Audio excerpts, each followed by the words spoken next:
जय श्री कृष्णा, राधे राधे।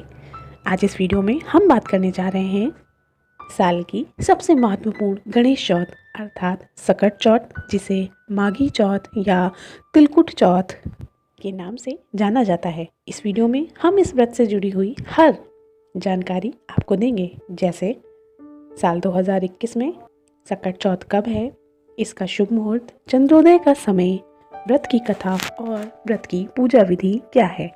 आइए जानते हैं साल 2021 में गणेश चौथ अर्थात सकट चौथ माघ महीने में कब मनाई जाएगी।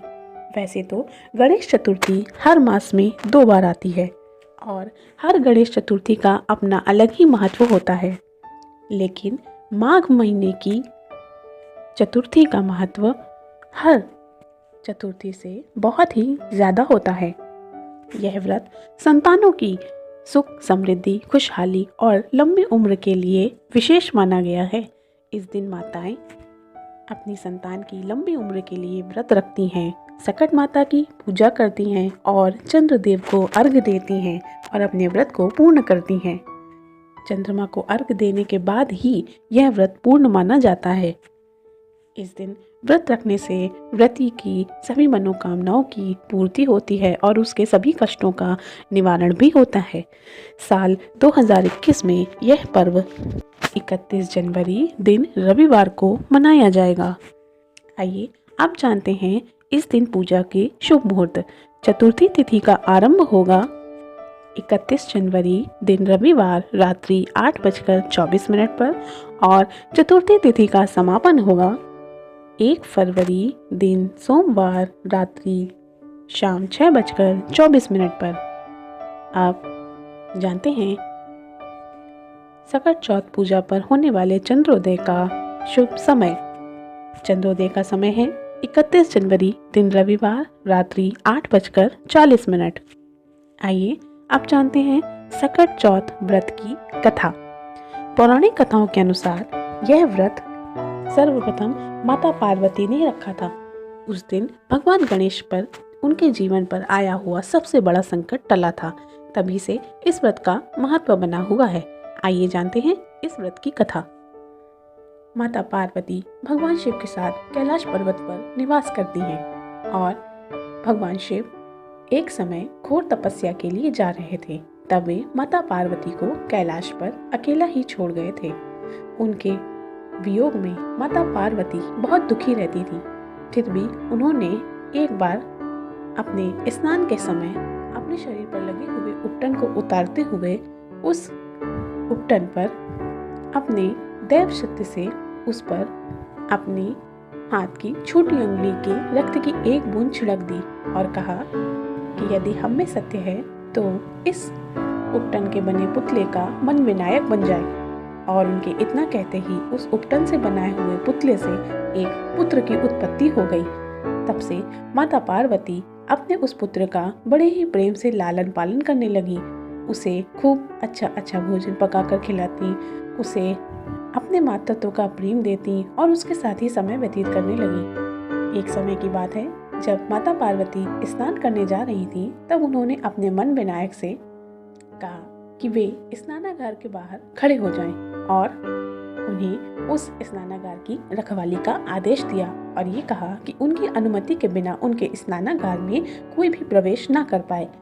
मन विनायक अपनी माता के आदेश को सर्वोपरि मानकर वहां द्वार पर खड़े हो गए और द्वार पर खड़े होकर स्नानागार की रखवाली करने लगे।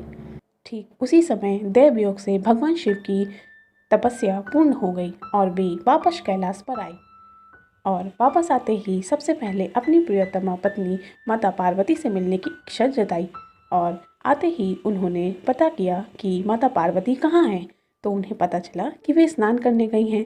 वे शीघ्र ही स्नानागार के समक्ष पहुँचे, परंतु जैसे ही उन्होंने भीतर जाने का प्रयत्न किया, द्वार पर खड़े हुए मन विनायक ने उनका रास्ता रोक दिया और कहा कि हे स्वामी, मेरी माता अंदर स्नान कर रही हैं और उन्होंने मुझे यह आज्ञा दी है कि जब तक वे अपना स्नान पूर्ण न कर लें और उनकी अनुमति न हो तब तक अंदर कोई नहीं जा सकता।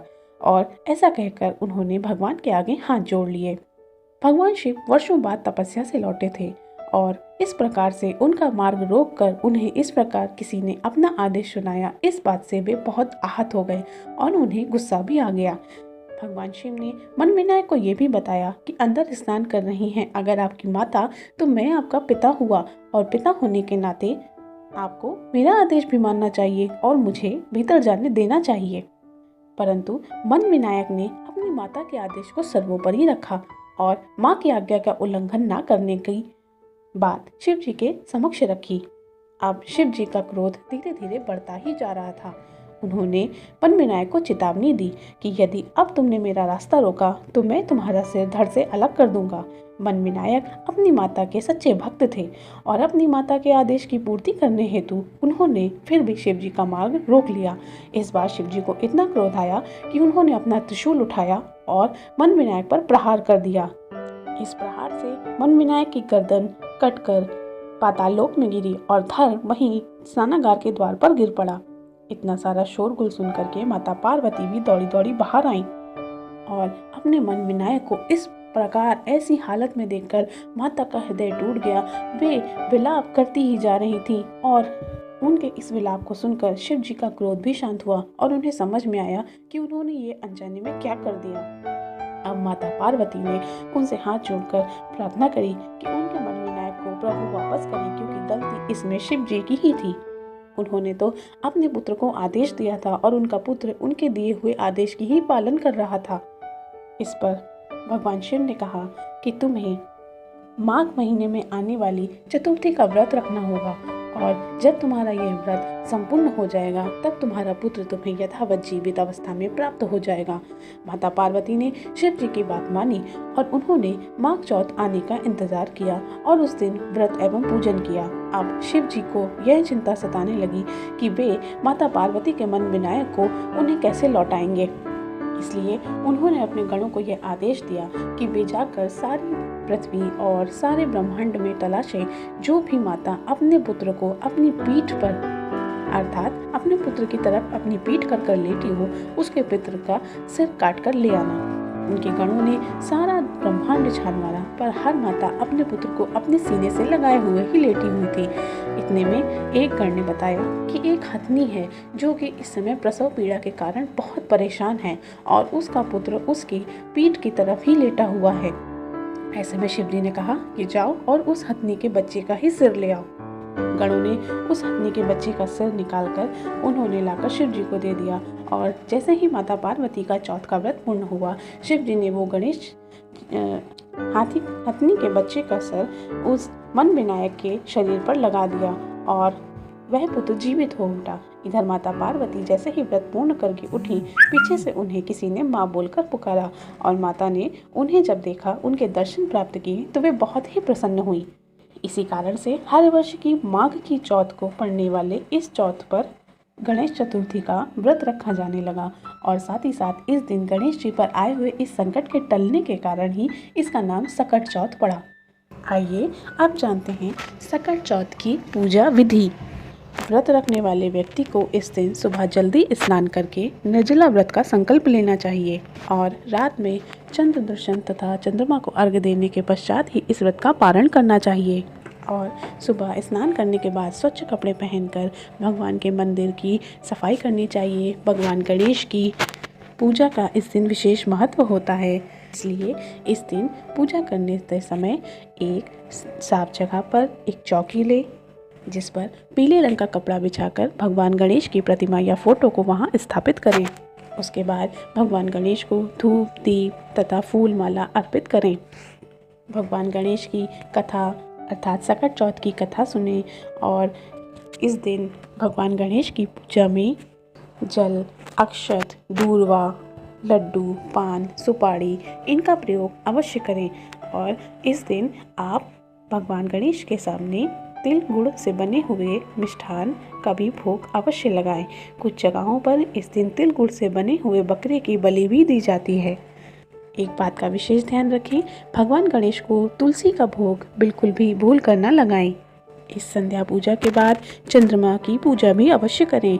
चंद्रमा को अर्घ्य देते समय शहद, रोली और चंदन मिश्रित दूध से ही चंद्रमा को अर्घ्य दें।